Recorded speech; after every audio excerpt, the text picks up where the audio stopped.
পুজো করেছিল। সে খুব মোটা, তার তার দুটো দাগ ছিল। কি করে রাখতো?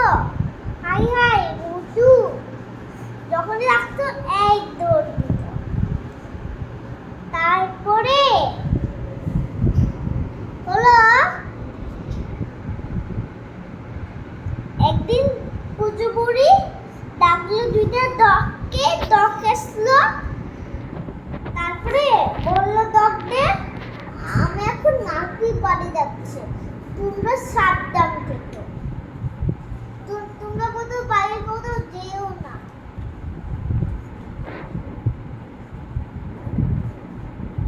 তারপরে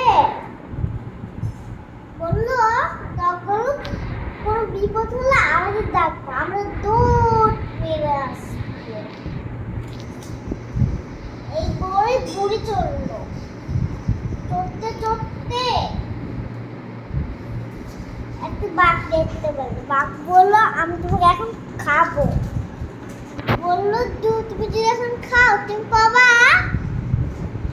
হাড়গুড়ি আর চামড়া। তারপরে আমি নাতি বাড়ির থেকে মোটা হয়ে আছি, তারপরে খেয়ে নেব। তারপরে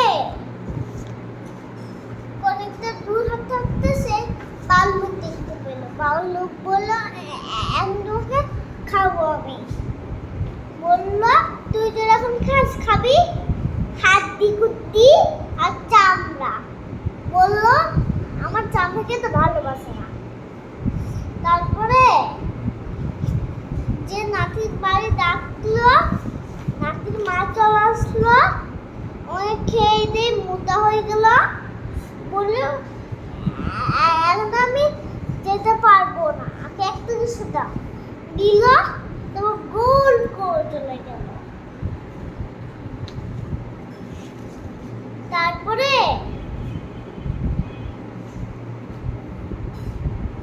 ভাল্লুক বুঝতে পারেনি ওইটি ভিতরে পুজো করেছিল।